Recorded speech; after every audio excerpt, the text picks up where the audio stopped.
Ani ay inahan sa Lapu-Lapu City na nawagan sa local government unit nga mapaubo sa counseling ang iyang anak. Kinihuman napakita sa social media ang video nga giingong nanapat ang iyang anak sa laing menor de edad. Si Luan Mayrondina sa report. Sa mga video sa pagpanagmal nga mapost sa social media sama ni ini, sagad ang mga ginikanan o ang mga kabanay sa biktima ang manawagan sa mga otoridad nga kini maaksyonan. Apan ang 28 anyos nga inahan nga si Karen, di tinuod nga pangan, kansang anak babay nga makita sa video nga naka-crop top ug mao'y unang nanapat ngadto sa laing menor de edad nga babay nga naka-blindfold. Mao'y nangunay sa pagpost sa video sa social media aron ipanawagan nga malocate ang iyang anak ug mapaubos sa counseling.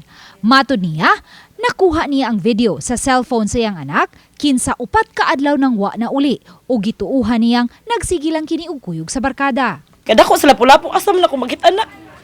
Nya gikapoy na magug pangita gud niya kay sa mga suksok sungod sa nahitabo karon nga daghan ang gipampatay ana ba. So mahadlok ko musud. Humaniya mapost, nagpusot-pusot na ang mga mensahe nga iyang nadawat gikan sa mga barkada sa iyang anak nga naghangyo kaniya nga ipatangtang ang iyang post. Nag-text na usab kaniya ang iyang anak gamit ang cellphone sa iyang barkada apan hangtod sa pagkakutlo ning balita wa pa kini nauli sa ilang panimay. Nisamot ang iyang kabalaka kay nabasahan usab niya ang mga malaway nga text messages ug may video usab nga nanigarilyo ang iyang anak samtang nagvideo sa iyang kaugalingon. Matod sa inahan, nagsugod og kabuang sa barkada ang iyang anak sa miaging tuig dihang mitungtong na kini sa grade 7.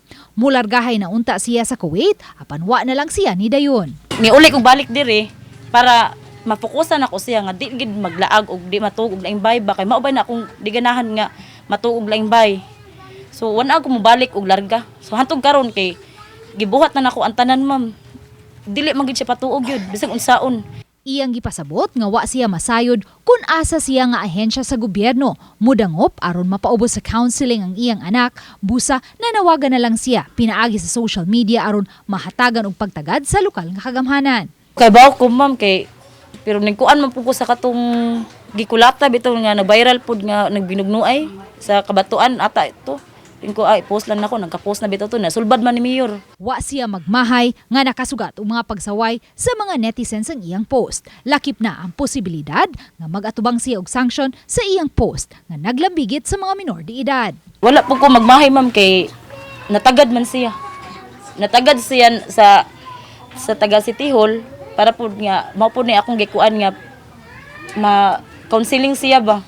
Ang Lapu-Lapu City Police sa ilang bahin, mitataw nga wa sila'y nadawat nga taho o baka reklamo sa mga ginikanan nga nalambigit sa daw initiation rights sa mga menor de edad nga nalambigit sa grupo-grupo o gang. Hinuon bukas silang muhimo og investigasyon kabahin ini subay sa video nga na-post. Apan giawhag nila ang inahan nga nag-post ni ini sa pagdangop sa ilang buhatan. O naamang galing unani mga insidente dapat gyud is unahon ginato pag-report sa proper authority para ma-address giday nato ang problema dili lang sa through social media.